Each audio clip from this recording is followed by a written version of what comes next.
Welcome to Spacevidcast episode 602 for Saturday, January 26th, 2013. My name is Benjamin Higginbotham. With me, as always, the beautiful, lovely, wonderful, and talented Carrie Ann Higginbotham. And, of course, we're going to be your host for the next, we're going to say hour-ish or so. There was quite a bit of news that came out from a new initiative called Deep Space Industries. We covered that live if you followed it on our channel. Excuse me. We're going to talk about that in the second part of the show. But to begin, let's talk about some space news. And National Space Society is teaming up with Kickstarter. I guess you don't really team up with Kickstarter. You just kind of... No, but they have a Kickstarter project going on. Hang on, check this out. Yes. Boom, like that. Ooh, look at you. I made their logo green. Oh, my goodness. Yeah, absolutely. So they've got a Kickstarter project. Yes. And they're trying to fund basically a miniature movie.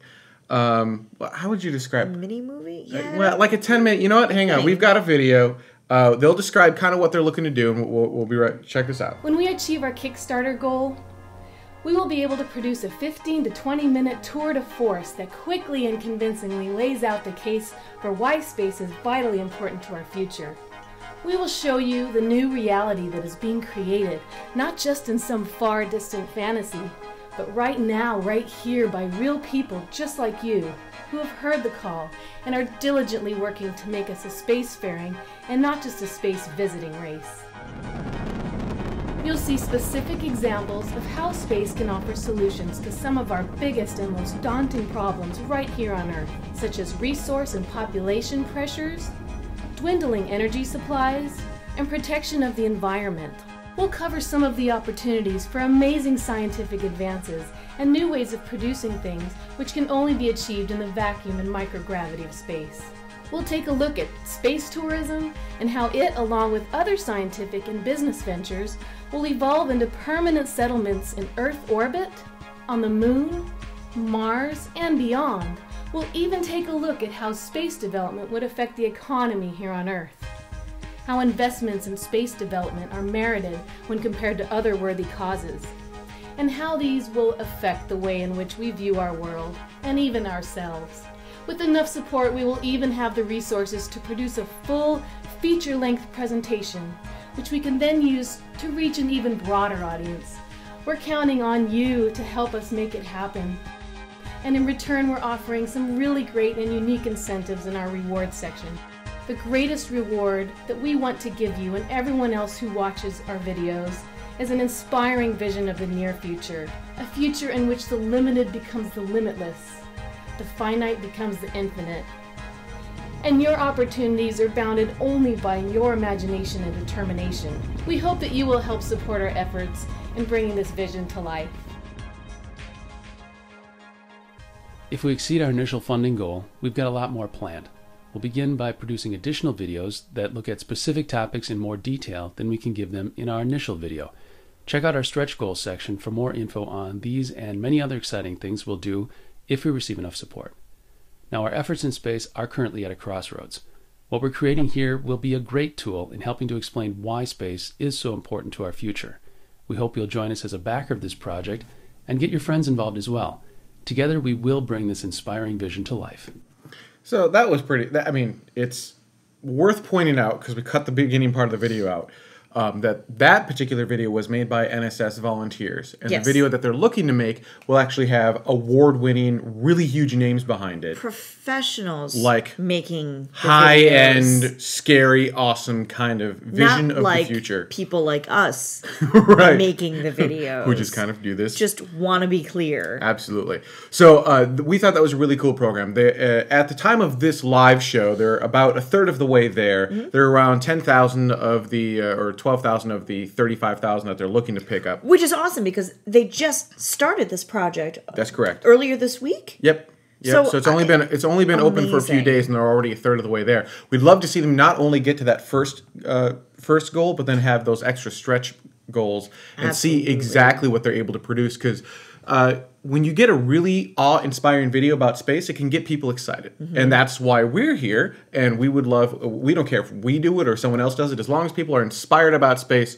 We're we're on board with that. So check it out. The link is in the show notes. It's also on our Wikipedia page, or just go to Kickstarter.com and search for National Space Society or NSS, and you'll be able to find that. And you want to get in on it, because being a backer means that you get stuff. You get stuff. And yeah, but awesome. Even above and beyond that, it's cool to be part of it. It is. It is. I'm just saying, like, it's one thing to sort of watch it be funded and go, yay, it's funded. It's another part to get in sort of on the ground floor, if you will, and get a little memento. I think it's absolutely cool. So next in the news is, if you remember this guy right here, that is the Dexterious.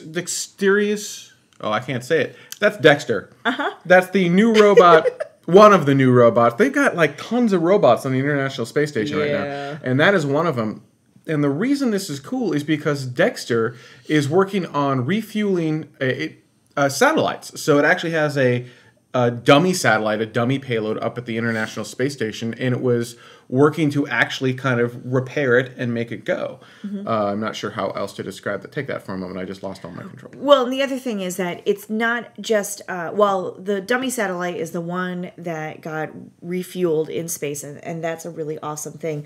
A lot of the satellites that are already up there flying around that need this sort of repair or refueling are instruments that weren't necessarily designed to have that stuff done in space. Does that make any sense? Yeah. So they're designed to go up and die and then... Exactly. So it's kind of phenomenal that Dextre is able to sort of carefully open it, navigate it, get through the whole thing, do what it needs to do to sort of do these repairs and do these refueling missions, and then send the satellite on its own way, as opposed to having to throw it back down. You know what I'm saying? Because they weren't prepared for that kind of thing. Here's the thing. Yes. This feels like a rehash of the Space Shuttle program. Okay. One of the things that the NASA guys did to help sell the Space Shuttle program is say, look, we can take the shuttle up. We will have this entire... there is going to be a method to go out and grab satellites and bring them back, because the shuttle can't go far enough to pick up satellites, most of them at least. Repair them and then send them back out into space. And the satellite industry said, we don't care. And I think they only did a very small handful of actual satellite repair missions with shuttle or even satellite retrieval missions. And it's really cool that Dextre can do this, don't get me wrong, but didn't we already try this? And didn't we already kind of go, I guess so, although at the same time, as you so wonderfully pronounced earlier, that this Dextre arm is quite dexterous, and it's right, and it's got. I mean, you can see it's not just one arm. It's not just like Canada arm that kind of just does this. It's a whole like monster full of. I'm sorry. How's arms. that again? Yeah. So you saw it the first time. So I mean, it's got all these different ends and all of these different joints, and it can do. Obviously, it can do a lot, and this is sort of just the proof is in the pudding, I suppose. It did a lot. It did something that wasn't really that the satellite wasn't meant to be repaired and refueled in space, and yet it was, thanks to Dextre. So I think that's really remarkable. It is. So USKO brought up in the chat room, okay, well maybe this is good for the new telescope, and I assume he's referring to the James Webb Space Telescope. The problem is James Webb Space Telescope is nowhere near us. It is way far away. And because of that, we just can't get Dextre to that. Now, maybe we can use the technology and information we glean off of these tests with Dextre to send something to the James Webb Space Telescope, just in case, it's blurry and needs some glasses. Right. I mean, that's actually a really good point. The International Space Station as a whole is billed as being a flying laboratory in space, right? So maybe it isn't necessarily to build...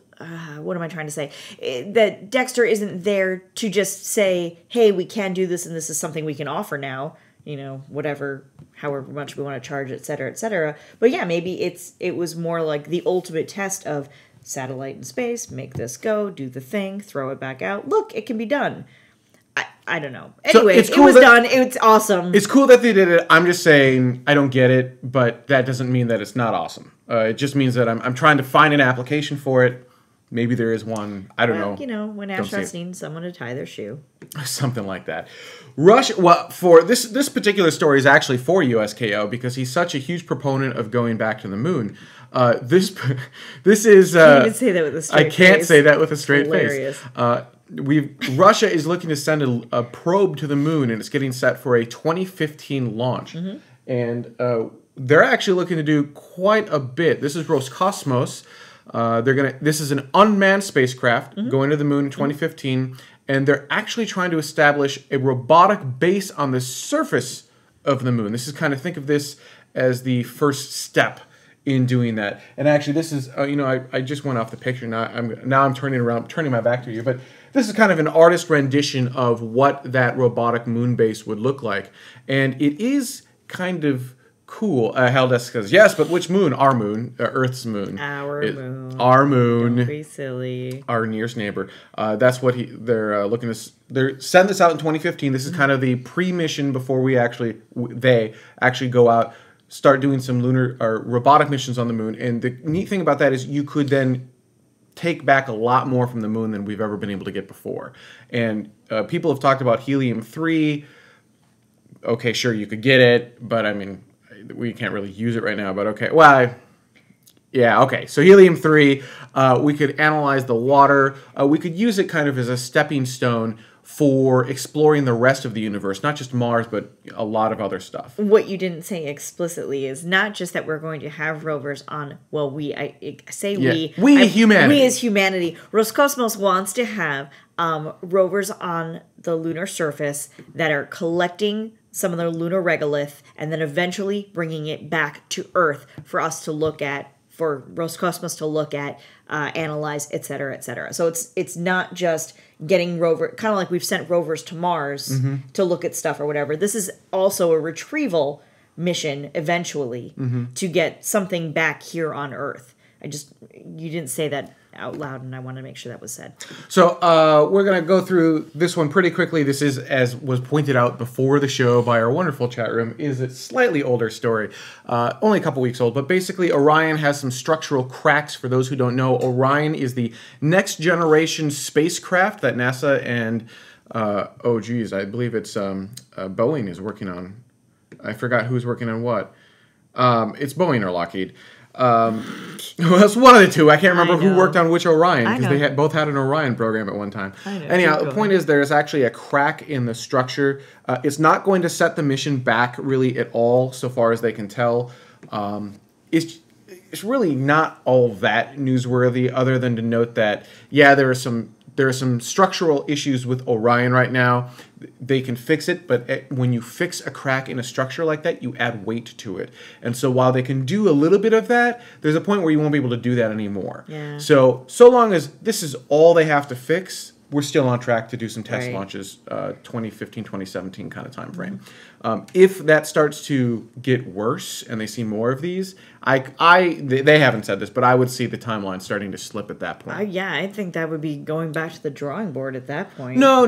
You need to. It's just a manufacturing. I would assume it's a manufacturing problem. They just need to. Just need to kind of flush out their techniques. Not a materials problem, a manufacturing problem. It could be either, right? I mean, I wouldn't say that they have to go back all the way back to the drawing board. Make some minor I guess tweaks. I meant that figuratively. I apologize. Sure. Oh, sure. All right. Before we go to break, I do want to point out, and this is kind of sad and depressing, this particular week is a time of remembrance. We've got the Space Shuttle Challenger disaster. We have the Space Shuttle Columbia disaster.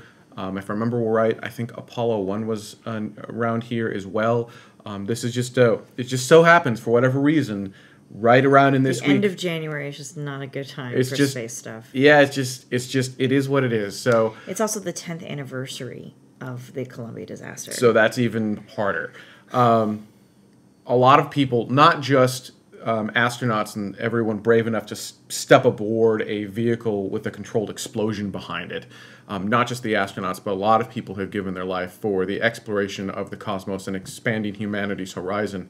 And, I think it's worth taking just a moment to appreciate everything that they've given and everything that they've done for, well, frankly, everyone.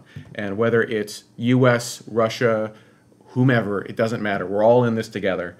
And yeah, kind of a sad time, but at the same time, we're really grateful. We're grateful, and don't let it go to waste. Don't let accidents happen. Accidents that happened cause programs to go away because now we're scared. Instead, forge forward and make their lives worth something. Make it worth something. So on that note, let's take a quick break, and when we come back, our main topic, mining asteroids. That seems to be popular these days. Thing lately. We'll be right back. Look into her face, determination in her eyes. She won't give up or quit or fumble little fashion lies. Filled with awesome expectation, this girl's a fascination. And nothing in her way will keep her from her destination. 'Cause she's fire walking, she's fire walking. When it's hot, she keeps on moving. Through the heat, keeps on improving. Yeah, she's fire walking, she's fire walking to be free. And welcome back. This last week, Deep Space Industries made an announcement that they were here. Basically, was their announcement. Hello. Hi, guys. And we've taken their just a small snippet of the not the announcement itself, but of the promotional video. And I think it's worth watching a good chunk of this because it really outlines who they are, what they're doing, and why it's important. So here's the Deep Space Industries kind of promotional video.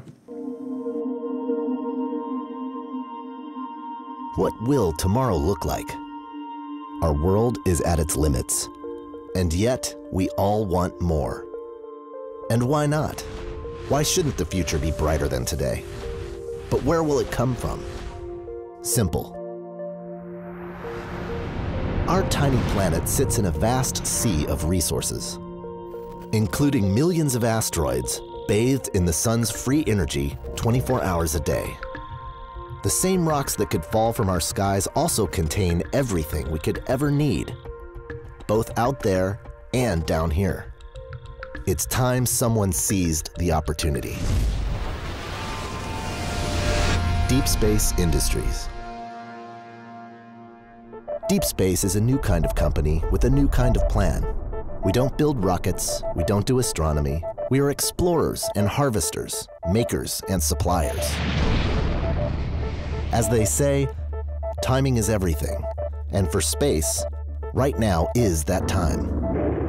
In fact, some of the planet's most successful people are placing their bets on this new frontier. Meanwhile, NASA and others are planning new missions to the Moon and Mars, and new space facilities in free space, joining the billions of dollars worth of communication satellites already in orbit. And as they reach beyond Earth orbit, Deep Space Industries will be there with the fuel, air, and materials they need to succeed and grow. DSI has assembled an international team of well-known experts and young innovators who are building our space legacy and creating new technologies and approaches to open the frontier. We will develop and prove ourselves in 3 areas: exploring and prospecting for asteroids, harvesting and returning asteroid materials, processing those materials for use in space and on Earth. Our early systems will be small and largely off-the-shelf components re-engineered for deep space. We will hitch rides on much larger missions with multiple ways to get into space, where our job really begins. With mission costs so low, we will be able to attract commercial sponsors and build fleets of vehicles to assure our success. Early markets will be satellites in need of fuel, government outposts and commercial facilities, and missions between the Earth and the Moon. As we gain experience and develop our systems, we will grow them as the frontier grows, so that when the time comes, DSI will be ready. We will be the gas station, the oasis for air and water, and the building supply center for the frontier. This is a long game, perhaps the longest ever. While we'll earn our way, the long goal is to create a better future for all of us through space resources. When the first asteroid is mined, Deep Space will be there. When the first space power plants come online, Deep Space will be there. When the first space colonies are built, Deep Space will be there.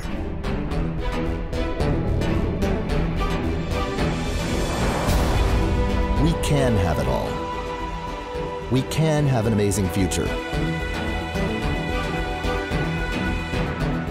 The resources of space will lead to a renaissance both in space and back here on our precious Mother Earth. We are deep space. The frontier is coming, and our time is now.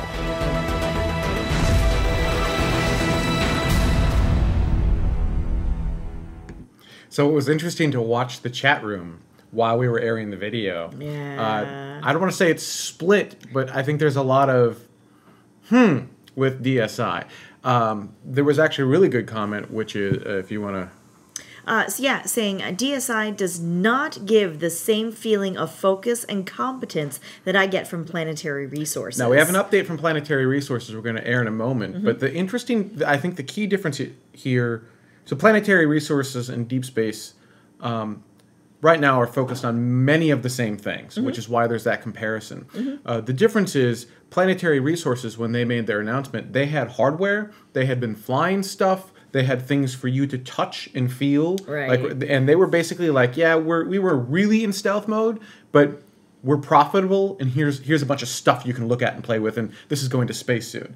DSI, it was more of a, this is an idea we have. We think we can do this. We've assembled a great team, an amazing team of people. Yeah. But it still felt like they needed the funding to move it forward. Right. Whereas Planetary Resources was already funded. Yep. I think that's the fundamental difference between the two. And that actually goes back to last week's episode where we were talking, it's not real till it's funded. Right. Because a lot of people have amazing ideas for space, but if you can never fund it, it never gets off the ground. So we'll see what happens with DSI. I mean, like I said, these are really big names in the industry. These are not people that you should just kind of shrug off. But without the money to make it happen, it's really hard to do.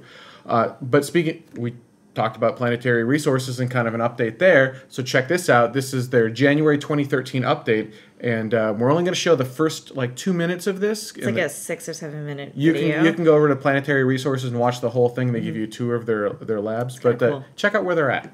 Hi everyone. This is Chris Lewicki, President and Chief Asteroid Miner here at Planetary Resources. We've been extraordinarily busy here at Planetary, and it's been a while since we've posted a tech update. I'm here at my desk in Bellevue, Washington, right outside Seattle, with one of the Arcid 100 mechanical prototypes that are under production here in the shop. The Arcid 100 is our space telescope and technology demonstrator for our prospecting missions. Now, one of the earliest decisions we made was to design and build as much as possible in-house, right here at Planetary. This is much the same way that Elon Musk and SpaceX have vertically integrated to drive innovation, control reliability, and to keep costs down. And this is going to allow us to mass produce our spacecraft at extremely low cost. The first thing I'd like you to notice about the Arcid 100 is that it's daringly small. This cuts the cost of deep space missions below anything we've become accustomed to. Our engineering team is packing tremendous capability into this small package, and this will give us more launch opportunities to get our spacecraft where they need to go in the solar system. So as I lift the prototype, you can see the density of everything that we've packed into these 11 kilograms. From our deployable solar arrays, to the integrated avionics bay on the bottom, and our instrument and sensor package at the back of the comparatively large optical assembly that really dominates the volume of the spacecraft. Of course, what you can't see is the innovations that we're developing in the flight software, but our software team will assure you that they exist. Without divulging our intellectual property, I can tell you that we're working to make this the most advanced spacecraft per kilogram that exists today. We're drawing on our experience from traditional and private space exploration and combining it with exponential technology developments of the past few years and those to come in the next few years. With all of this, we're raising the bar on spacecraft design above anything that's been done before. So, again, really interesting to see the comments in the chat room because fascinating. A lot of them were saying that they actually disagree with me in that Deep Space Industries seems more like a real... Trustworthy. I think is the word that got thrown around a little bit.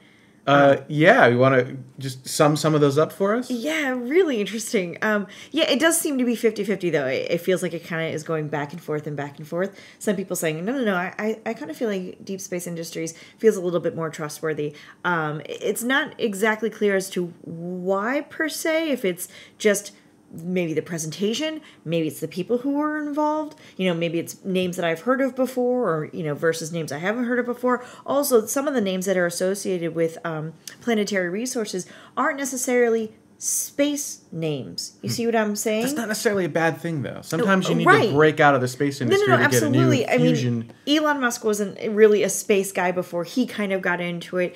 He didn't kind of get into it. No, but you I see understand. what I'm saying? Yeah. Like, I mean, there's plenty of people who are like that, of like, they didn't really do space things previously. Sure. Jeff Bezos from Amazon, even Dave Maston was not doing space things before he started Maston Space Systems. Have a strong interest in space, but not like in the space industry. Versus like Rick Tumlinson, who's been around forever. I mean, not to say that he's old, but forever. He's been a name in the space industry forever. And a lot of other people, he's been involved with some of the Mir Corp and all of that sort of thing. These are people who've been doing space things for a while, and now they're doing another space thing. Maybe that's why they sound a little bit more trustworthy, or I'm more familiar with those names, et cetera, et cetera. Because space is hard, and what happens is a lot of people think that they can just kind of go in there and clean house and have these grandiose ideas, and then they realize that, oh, no, it really is actually rocket science. It really is expensive and difficult to do. The chat room is going crazy. It's really interesting. Some people are saying, well, yeah, but Planetary Resources gives a definitive timeline. They have hardware right there, et cetera, et cetera. Mm-hmm. And somebody else says, well, yeah, but DSI has a much better vibe, much more professionalism. It's just a feeling I'm getting from them. Just really it's interesting. Fascinating, you guys. I'm really surprised and impressed. I'm very impressed. Well, we'd love to know what you think. Or is it both? It doesn't have to be one or the other is the other thing. It could be both of them. They are taking slightly different approaches to the same thing. Or it could be neither one of them. That's another option. Or it could be one or the other. I mean, it could be anything. Or it could be a third party. What do you think? I'm waiting for them to consolidate. One buys out the other. Right? What do you guys think? Do you think that asteroid mining is actually a legitimate business? Is that something that's going to be happening within our lifetimes? Is this something that's going to forever change humanity? Is it something that we're going to do and maybe isn't that big of a deal? Like we go do it and we're like, okay, yeah, that's a fun little side project. Right? It could. I mean, it could be any of these things. I don't know. But yeah, we want to know what you think. Do you think it's going to be Deep Space Industries that gets out there first? What about Planetary Resources? What do you think of each one of them? And I would remind you that we're all on the same team. We're all looking to go to the stars and push humanity forward. So play nice in the comments. Calling each other names doesn't help anything. So when you're leaving your comment, you can be passionate and excited about it. Just don't jab other people, right? Just because they disagree with you doesn't mean that they're right, doesn't mean that, or they're wrong, it doesn't mean that you're right, or vice versa. So just be civil. Sometimes they spiral out of control. But this will be an interesting conversation for sure. I think next week's show might just be a rehashing of this one. It could be. It really well could be. I actually, I think both of them, I think they're taking different approaches. My only concern with DSI, Deep Space Industries, is that they need to get that funding. Once they have that funding, most of my concerns go away. So, and they will probably find it because Rick Tumlinson has a way of making that happen. He just does, right? So once they've got that, they're going to have some really exciting stuff that they're working on, and I would guess 5 to 10 years out for real awesome epic stuff. Planetary Resources, I feel like they've already got the funding. They've already got some product to show. They've already put stuff in space. So now it's just kind of a matter of getting what they want up there and kind of going through the cycle. All right, what they great. Just back and forth banter. The chat room. No, this one was beautiful. It says Planetary Resources is like the Soviet Union. First, but DSI is like America and could be the more successful one. Really interesting comments. All right, on that note, let's keep these comments going. We're going to take a quick break, and when we come back, comments from last week's show, episode 601, or I suppose it was the last show, not last week's show. So stay with us. We'll be right back. Look into her face, determination in her eyes. She won't give up or quit or fall for little fashion lies. Filled with awesome expectation, this girl's a fascination, and nothing in her way will keep her from her destination.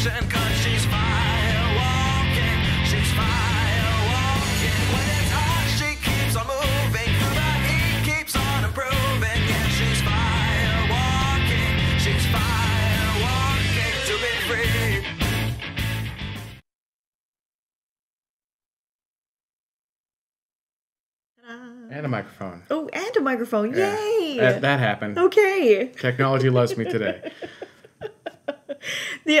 Just one more, if I may, just really quickly. They're still going. Yes, you guys are, Oh, man. and you're cracking me up. It's really interesting. What Rince, I believe, in the chat room is saying is that what's important to note here is that we now have 2 companies interested in this business. It's not just a weird venture; it's the birth of a new industry. Ooh, well said. I totally agree with that. And I think it's exciting. Both of them, I think, are exciting. So, and even if one of them isn't able to make it go, maybe the other one can make it go. Absolutely. So, it gives us kind of redundancy. I wonder if there's going to be a third company that kind of comes out. Any luck. And actually, that brings up another point. I wonder, we talked last week, we were going to talk about it this week, but then I changed the topic. I wonder if you can use Kickstarter to fund a space program.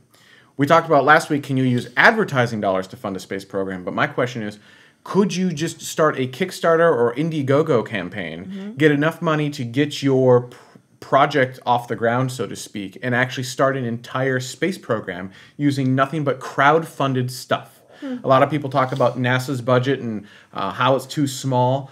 Would enough people be willing to put their money where their mouth is and fund a private space program that's just as inspiring as NASA? Or is it just simply too expensive? Interesting. Another thing I'm curious, maybe we will make that a real topic because I think that's interesting.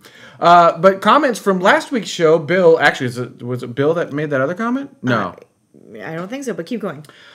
We were talking about, again, we were talking about advertising. He says Bigelow, with the Bigelow space stations and whatnot, thinks that there's a potential in advertising. They have a billboard technology in orbit on Genesis 2 for displaying ads on the side of the spacecraft and plan to fly it again on their next generation station.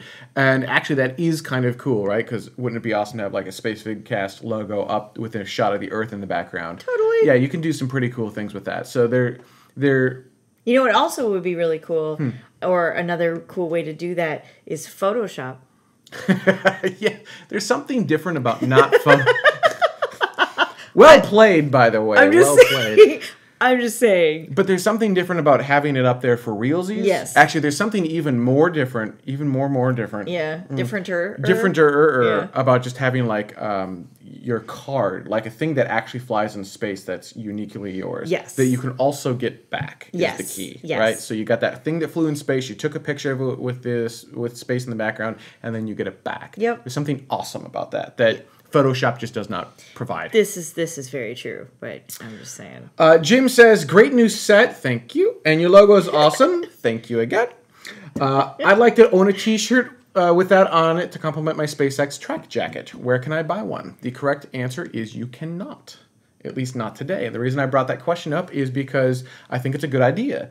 And I'm curious to know if anyone has any really good contacts out there to help us figure out how to make that go. Because we wouldn't just need the t-shirts and the jackets. We'd like something that's actually halfway high quality, right? Not crappy, stuff that you get off of like a cafe press kind of thing. Like good shirts. So if you have contact or information on where to get that, please let us know. Just Benjamin at spacevidcast.com or Carrie-Ann at spacevidcast.com, and then how to sell it as well, because we're not just going to give them away. We got to at the very least recoup our costs. So what you guys suggest for that? You actually do some of the Yuri's Night stuff, so I know you have some ideas, but I wanted to send it out to the community and see what you guys said too. Stephen or Stefan, what do you think it is? Is it Stefan? I think it's Steven. Stephen? Says, I remember years ago when the X Prize first came out, people said how such prizes would jumpstart private space companies the way earlier prizes had helped with airplanes. But other than Spaceship One, has anything big happened from space prizes? Maybe with advertising, companies will get enough money up front to be able to accomplish something. Well, I think there's a whole lot that's going on. The difference is the timelines in space are longer. So right now, of course, you mentioned Spaceship One, so you've got Virgin Galactic with Spaceship 2, White Knight 2. That's pretty much right from the X Prize, right? Just take it, make it bigger. A little harder than that, but you get the idea. Maston Space Systems won the, whatever we're calling it this week, but for us it was the Northrop Grumman Lunar Lander X Prize. Is that really it? The X Prize Challenge something? Yes. I don't know. So he won that, and now he's got plans for it, which is in an earlier in season 5, We brought him on the show. He's talking about sending actual vehicles to the moon and potentially onto Mars, anywhere else. Like big human-rated vehicles kind of things, right? Not small things. So that's another X Prize challenge that was won. And I'm sure that there are other companies, Armadillo Aerospace, they were competing in the same thing. They're doing quite a bit with getting humans up into space. So yeah, there is quite a bit that happens. It's just that it takes so much longer. So much longer. It does. Right? It's kind of funny because as you were talking about the Kickstarter idea for, for lack of a better term, a new NASA, Kickstarter projects in general have a particular time frame, right? Mm-hmm. It's sort of like you have to be funded in 30 days or you have to be funded in 60 days or whatever. I don't think you're going to fund a new NASA in 60 days. No, you'd have to. Saying? How would you do that? I don't know how you do that. Maybe it'd have to be its own. I use Kickstarter as an example. It may Right, not. but still, I mean, even if you, I believe Indiegogo, you could set a slightly longer time frame. But if space has all of these really long time frames, you're not going to fund a new NASA in 3 years. You know what I'm saying? Like, Yeah, how do you work around that? Comments welcome, right? How do you work around that? How do you find a way to basically make a privately funded NASA so that people who want to be a part of this can be a part of it? And then the hard part is you look at entities like Planetary Society. They're doing some really amazing things, and you fund it, but you feel like you don't have any. It's like they take your money and they go do with it as they please, and that's not as much fun. right. Like I specifically maybe would want to donate to human spaceflight, but I donate. Maybe that's what you need to do. Is you Right? have You break it different up by pools, programs. right? And you say, look, these are the different things we're working on. What do you want to help fund? And you can actually go. You can very specifically funnel money into whatever it is you want. That would be cool. That would be really cool. Except again, these things take a great deal of time and money. So how do you make it work in such a way that people remain interested, feel like they're part of the program, feel like they're helping push humanity, right? They really are passionate, really are tied to it. Because yeah, a lot of people will talk about it, but very few people actually put their money where their mouth is. Right. I have no idea how to pronounce that username. Okay, awesome. Rabble Rouser GT. Rabble Rouser? Rabble Rouser. Rouser. How would these inflatable modules survive space debris? We're talking about Bigelow Aerospace, specifically the new module going to the International Space Station. Actually, fun point, little fact, the inflatable space station modules will likely be more impervious to space debris than the non-inflatable version. They're made of Kevlar and this kind of woven material that goes back and forth. Kind of like bulletproof vests. Kind of like bulletproof vests. And unlike a micrometeorite that's just going to whip right through the metal containers, yes? How fast does a bullet go? I don't know. How fast does space debris go? Well, it depends. So if you're in low Earth orbit, you're going 17,500 miles an hour, and if you have another object coming at you at 17,500 miles an hour, that's Really fast. over a 30,000 mile an hour collision. Yeah, that's Okay. faster than a bullet, certainly. Slower than Superman. Okay. Slower than Superman. Yeah. No, I just wanted to. Technically speaking, slower than. I mean, if we're going to use science, then we're going to have to say slower than Superman. Got it. Yep. Okay. Yep. Good. But Alright. still, regardless, the other thing, if I remember correctly, is they can kind of sort of to a point self-heal as well. So you've got, so you got a little bit, there actually will be better than... Oh, somebody in the chat room says layers and layers of Kevlar plus foam sealant and such. Yeah, self-sealing. So okay, that makes sense now. Yep, Thank so- you. Appreciate. There you go. So actually it will be more resilient to micrometeorite impact. And space debris. And space debris, a large enough chunk of space debris is just going to be bad no matter what. I suppose. Right? I mean, you get a thing this big slamming into the side at 30,000 miles an hour. Yeah, that's gonna be. That's not going to be good. That's just Gonna be bad. bad. Caliph 3000 says, I think the Space Launch System is going to be successful. It's basically a space transportation system, which was the space shuttle, but without a huge airplane on the back. There's no sign of it failing financially or technologically like Constellation. I think it will become the new workhorse for NASA, just like the shuttle was, but with the inspiring capability to send humans into deep space. I respectfully disagree. I think it is both floundering financially and floundering technologically.